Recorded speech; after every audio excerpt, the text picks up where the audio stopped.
Hello students, how are you? I hope you are fine. BA BSc semester 1 paper algebra के lecture number 33 में आपका स्वागत है। जो हमारा टॉपिक चल रहा है chapter 2 rank of a matrix में linearly dependence and linearly independence. तो अब हमारे पास आएगा, हमने एक दो क्वेश्चन भी किए थे, अब हमारे पास एक वर्किंग रूल बना लिया हमने कि किस तरह से हम उसको चेक कर पाएंगे कि वो लीनियरली डिपेंडेंट है या लीनियरली इंडिपेंडेंट। तो चलो पहले वर्किंग रूल की बात करते हैं, साथ के साथ हम इसको क्वेश्चन पे अप्लाई करते हैं। जो बेसिक वर्किंग रूल है वो क्या कहता है कि हमारे पास वेक्टर्स दिए हुए हैं, जैसे कि ये तीन वेक्टर दिए हैं x1 x2 x3। चेक करना है कि ये डिपेंडेंट है या इंडिपेंडेंट। इस क्वेश्चन में कहा गया है कि प्रूव कीजिए ये लीनियरली इंडिपेंडेंट है। हम इस प्रोसीजर से चलेंगे और चेक कर पाएंगे कि जो लीनियर इंडिपेंडेंट की कंडीशन है वो सेटिस्फाई करेगी। तो देखो कैसे करते हैं। सबसे पहला स्टेप सॉल्यूशन। सबसे पहला स्टेप क्या है, टेक एन स्केलर्स। तो मैंने यहां पे तीन है तो तीन स्केलर्स ले लिए। टेक 3 स्केलर्स, जिनको कोई भी एबीसी नाम दे सकते हो, या C1 C2 C3 such that C1 x1 हमारा यहां पे है 120 plus C2 031 plus C3 -101 is equal to 0। 3 tuple का 0 क्या होता है, 0 0 0। ठीक है, फिर हमने इसको सॉल्व करना है और हमें वैल्यू निकालनी है C1 C2 C3 के। अगर वो सभी वैल्यू 0, सिर्फ 0 इज द ओनली जो सॉल्यूशन है वो ट्रिवियल सॉल्यूशन है, सिर्फ 0 ही सॉल्यूशन आता है, तो हमारे पास लीनियरली इंडिपेंडेंट है। अगर 0 के साथ साथ कुछ नॉन जीरो की पॉसिबिलिटीज होती है, यानी नॉन ट्रिवियल सॉल्यूशन की हैपनिंग होती है, तो वो हमारे पास क्या होता है, लीनियरली डिपेंडेंट। चलो अब हम इस क्वेश्चन को सॉल्व करते हैं। तो देखिए आपको पता है component wise multiply C1 2C1 0 plus 0C2 3C2 C2 plus -C3 0 C3 is equal to 0 0 0। फिर हम ऐड करते हैं, वो भी क्या करते हैं component wise, C1 minus C3 comma 2C1 plus 3C2 comma C2 plus C3 is equal to 0 0 0। ठीक है, अब हम कंपेयर करते हैं कंपोनेंट वाइज। दिस इंप्लाइज क्या आ गया, C1 minus C3 is equal to 0, 2C1 plus 3C2 is equal to 0 and C2 plus C3 is equal to 0। इन इक्वेशंस को नेमिंग दे देते हैं। फर्स्ट इक्वेशन 1, इक्वेशन 2 और इक्वेशन 3। ठीक है, ये हमने इक्वेशंस को नाम दे दिए हैं। फर्स्ट इक्वेशन से from 1 C3 is equal to C1, from 3, ठीक है, यहां से C1 को C3 या जैसे भी है, यहां से क्या आएगा C3 is equal to minus C2। जो ये वैल्यू आई है 4 एंड 5, यानी यहां पे आप ये कह सकते हो C2 is equal to minus C3। अगर हम सारे को C3 में चेंज करते हैं, ये वैल्यू पुट करो 2 में, फ्रॉम 4 एंड 5, ठीक है, put values C1 and C2 इन 2। तो देखिए क्या आ गया, C1 को पुट किया मैंने C3 2C3, C2 को पुट किया minus C3 -3C3 is equal to 0। This implies -C3 is equal to 0, this implies C3 is equal to 0। अब C3 0 है तो इट मीन C1 C3 के इक्वल था, ये भी क्या हो गया 0, और C2 माइनस C3 के इक्वल था, ये भी क्या हो गया 0। यानी this implies C1 0 C2 0 C3 0। ये हमारा ट्रिवियल सॉल्यूशन आ गया। ओनली यही पॉसिबिलिटी है जो सेटिस्फाई करती है। इट मींस हमारे पास क्या है, hence given set of vectors are linearly independent. तो इनने लीनियरली इंडिपेंडेंट की कंडीशन को सेटिस्फाई किया, इट मींस ये क्या लीनियरली इंडिपेंडेंट है। इससे पहला एग्जांपल किया था, उसमें क्या आता था हमारे पास, एग्जांपल सेकंड था, उसमें हमें प्रूफ करना था लीनियरली डिपेंडेंट। तो हमारे पास ए बी सी किसी एक वेरिएबल की फॉर्म में आ रहे थे, तो वो क्या था, लीनियरली डिपेंडेंट। फिर इसको और इजी बनाने के लिए क्या किया, अल्टरनेटिव मेथड। अल्टरनेटिव मेथड में क्या कहता है, एक मैट्रिक्स बनानी है किससे, n कॉलम वेक्टर से, जो गिवन वेक्टर है। अब हम इस अल्टरनेटिव प्रोसेस से करते हैं। मुझे लगता है कि आपको ये अल्टरनेटिव वाला मेथड एग्जाम में ज्यादा इजी लगेगा, तो आप इसको भी फॉलो कर सकते हो। क्या कहता है अल्टरनेटिव मेथड, अल्टरनेटिव मेथड के अंदर है कि जो गिवन वेक्टर है उसको हमने कॉलम वेक्टर के रूप में लिख लेना है। लेट हमने एक मैट्रिक्स ए कंस्ट्रक्ट कर ली, कॉलम में 1 2 0 0 3 1 -1 0 1, ठीक है। फिर आपने इसको किस में कन्वर्ट करना है, रो एंगुलर फॉर्म में, ठीक है। आप ऑपरेट कीजिए, डायगोनल से नीचे मेरे को 0 बनाने हैं, ये 1 है, ये 2 0 बनाना है, R2 पे R2 -2 R1 1 0 -1, 2 से मल्टीप्लाई करके करोगे 0 3, 2 से मल्टीप्लाई करके माइनस सब्ट्रैक्ट करोगे तो प्लस का 2 0 1 1, ठीक है। अब क्या कर सकते हो आप, इंटरचेंज कर सकते हैं, ऑपरेट R2 इंटरचेंज R3, ए क्या बन गया आपका 1 0 -1 0 1 1 0 3 2। अब क्या करोगे आप, ऑपरेट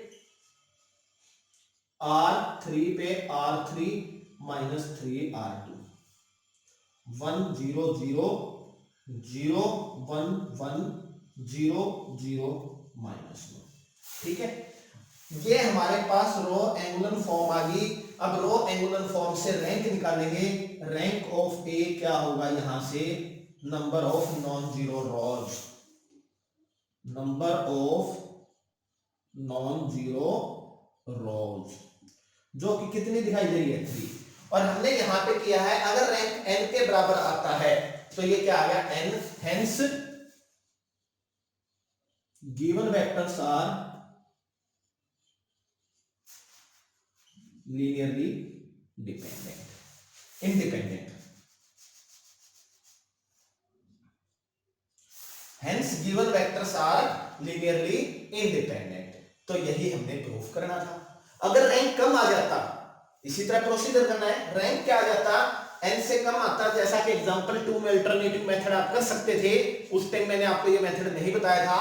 आप उस मैट्रिक्स को जो हमारे पास वेक्टर है कॉलम में लिखेंगे, रैंक निकालेंगे, और रैंक n से कम आ जाए तो वो वेक्टर्स क्या होंगे, लीनियरली डिपेंडेंट होंगे।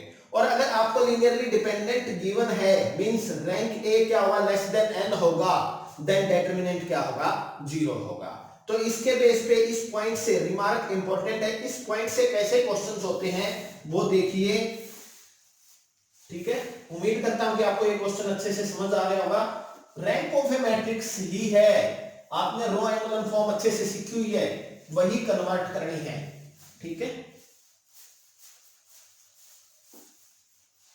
अब देखिए इसका example 4,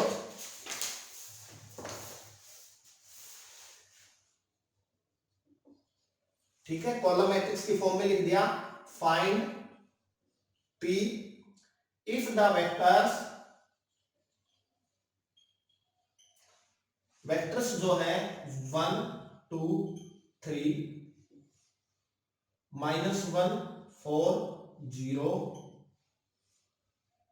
3 0 P are linearly dependent, ठीक है। सॉल्यूशन, ए मैट्रिक्स मैंने बनानी है जिसमें क्या है, जो कॉलम वेक्टर है उसकी फॉर्म में हमें लिखना है। ए मैट्रिक्स 1 2 3 -1 4 0 3 0 P, ठीक है। अब क्या है हमारे पास, given vectors are linearly dependent since given vectors are linearly dependent, therefore rank of a less than 3 means i.e. ये कह सकते हैं determinant of a is equal to 0. This implies determinant a is equal to 1 2 3 minus 1 4 0 3 0 p is equal to 0. Expand along R1 we have 1 for p minus 0 plus minus plus minus minus plus 1 2p minus 0 plus 3 0 minus 12. तो ये क्या आ गया 4p plus 2p minus 36 is equal to 0. 6p minus 36 is equal to 0. This implies 6p is equal to 36. This implies p is equal to 6. p is equal to 6 के लिए जो given vector है वो क्या हो जाएंगे लीनियरली डिपेंडेंट हो जाएंगे. यानी ये रिमार्क वाले रिजल्ट का हमने यूज किया है यहाँ पे. अगर लीनियरली डिपेंडेंट है तो रैंक क्या है n से कम होगा और n से कम होगा तो हमें डिटरमिनेंट को क्या रखना है 0 रखना है. बिल्कुल सिमिलर ही आपका एग्जांपल फिफ्थ है जो आप खुद करेंगे. बिल्कुल सेम टू सेम है. आपने डिटरमिनेंट को 0 रख के वैल्यू निकालनी है तो वो एग्जांपल आप अपने आप करेंगे. ठीक है. अब एक क्वेश्चन और डिस्कस कर लेते हैं जिससे आपको बिल्कुल कॉन्फिडेंस हो जाए और मैं उम्मीद करता हूं कि आप सभी क्वेश्चन बड़ी आसानी से सॉल्व कर लेंगे.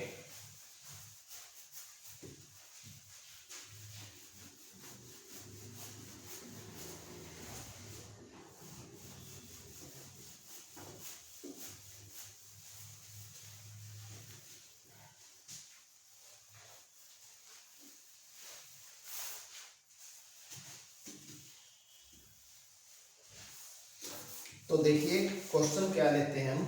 कोई भी आर्बिट्रेरी क्वेश्चन उठा लेता हूं मैं. हम ले लेते हैं जैसे सेकंड का फर्स्ट पार्ट या आप ले लीजिए तीसरा क्वेश्चन. ठीक है. Prove that the set of vector is linearly dependent. ठीक है. इसी तरह से आप आगे फोर्थ क्वेश्चन कर सकते हो. फिफ्थ क्वेश्चन जो अभी कराया था उस जैसा था. ठीक है.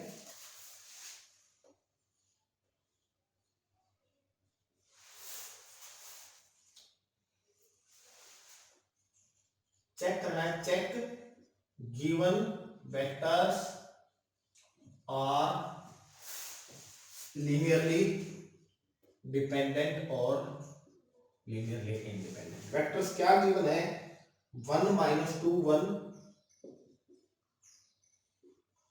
2 1 minus 1 7 minus 4 1. ठीक है. ये है. अगर हम इसको मैट्रिक्स मेथड से करते हैं तो हमें ज्यादा इजी लगता है. पहले मैट्रिक्स मेथड कराते हैं फिर दूसरा बेसिक मेथड भी करते हैं. ठीक है. चलो सॉल्व करते हैं. सॉल्यूशन. हमने एक मैट्रिक्स ए ली जिसके कॉलम में ये है वेक्टर है. जो गिवन वेक्टर उनको कॉलम में अरेंज किया 2 1 -1 7 -4 1. ठीक है. आपने इसको रो एंगुलर फॉर्म में करना है चेंज तो कीजिए. ऑपरेट R2 प्लस 2R1 और R3 पे R3 माइनस R1 1 2 7 2 से मल्टीप्लाई करके ऐड कीजिए 0 2 से मल्टीप्लाई करके ऐड कीजिए 5 2 से मल्टीप्लाई करके ऐड कीजिए 10. सब्ट्रैक्ट कीजिए 0 सब्ट्रैक्ट कीजिए -3 सब्ट्रैक्ट कीजिए -6. ठीक है. अब अपनी इजीनेस के लिए इसको 1 बनाने के लिए हम क्या करें R2 को R2 डिवाइड में 5 और R3 को R3 डिवाइड में -3. ए मैट्रिक्स चेंज होगी. किसमें चेंज होगी 1 2 7 0 1 2 0 1 2। आप साफ साफ देख पा रहे हैं ये लाइन इस पे डिपेंड करेगी, सेम होगी। ऑपरेशन लगा दीजिए, ऑपरेट R3 पे R3 माइनस R2, 1 2 7 0 1 2 सब्ट्रैक्ट कीजिए 0 0 0। ठीक है, तो देखिए आप रैंक ऑफ ए क्या आ गया यहाँ पे 2। नंबर ऑफ नॉन जीरो रो कितनी है यहाँ पे 2 है, तो रैंक क्या आ गया 2। और ये क्या हुआ है लेस देन 3 है, it means given vector are क्या है लीनियरली डिपेंडेंट। हमने प्रूफ कर दिया जो गिवन वेक्टर है वो क्या है लीनियरली डिपेंडेंट है। ठीक है, जो बेसिक मेथड था ये फर्स्ट मेथड, मेथड 1, मेथड 2, क्या करते हैं हम इनको लीनियर कॉम्बिनेशन में लिखते हैं C1 1 माइनस 2 1 प्लस C2 2 1 और माइनस 1 प्लस C3 7 माइनस 4 1 और इसको इक्वेट रखते हैं 0 0 0 के। ठीक है, तो देखिए क्या हो गया C1 minus 2C1 C1 component wise multiply 2C2 C2 minus C2 plus 7C3 minus 4C3 C3 is equal to 0 0 0। क्या बन गया ये C1 plus 2C2 plus 7C3 minus 2C1 plus C2 minus 4C3, C1 minus C2 plus C3 is equal to 0 0 0। तो यहां से क्या आया C1 plus 2C2 plus 7C3 is equal to 0 minus 2C1 plus C2 minus 4C3 is equal to 0, C1 minus C2 plus C3 is equal to 0। Equation 1, equation 2, equation 3 इनको आपस में solve करना है।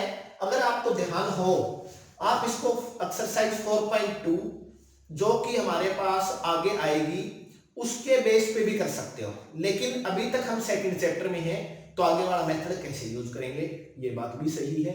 तो आपने प्लस 2 में किया था AX is equal to 0 type matrix, trivial and non trivial दो तरह के सॉल्यूशन होते थे, वहां से निकाल सकते हो मैट्रिक्स मेथड, या इनको आपस में सॉल्व कीजिए। मैं ऐड कर देता हूं ऐड 2 एंड 3, तो देखिए C2 cancel minus C1 minus 3C3 is equal to 0।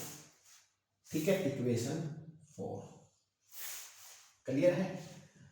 अब क्या करें इक्वेशन 1 को तो 2 से मल्टीप्लाई कर दीजिए प्लस इक्वेशन 2, इसको 2 से मल्टीप्लाई किया 2C1 4C2 14C3 is equal to 0, ये as it is minus 2C1 plus C2 minus 4C3 is equal to 0। Add करेंगे कैंसल, क्या आ गया 5C2 plus 10C3 is equal to 0। यानी फोर्थ इक्वेशन से क्या आ गया i.e. C3 को हम C1 की फॉर्म में लिखें या C1 को C3 की फॉर्म में लिखें, C1 is equal to minus C3 और यहां से क्या आ गया C2 is equal to minus 2C3। ठीक है, क्या ये जो सॉल्यूशन आए हैं ये गिवन सभी इक्वेशन को सेटिस्फाई करते हैं? चेक कीजिए, minus 3C3 2 into minus satisfy करता है।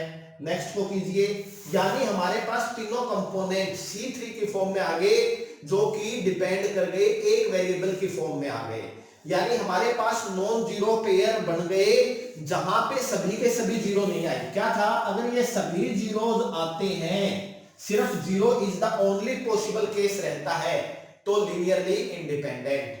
अगर हमारे पास C1 C2 C3 आ गए, अगर मैं यहां पे C1 को लेट C3 को मैं 1 कह देता हूं तो C1 क्या लेना पड़ेगा -3, C2 लेना पड़ेगा -2, यानी नॉन जीरो सॉल्यूशन आ गया, नॉन जीरो सॉल्यूशन। और भी बहुत सारे इनफाइनाइट मैनी सॉल्यूशन है, अगर जीरो के अलावा कोई सॉल्यूशन की पॉसिबिलिटी है और जिसमें जो कोफिशिएंट्स है at least one coefficient non zero है, तो देयरफॉर गिवन वेक्टर्स आर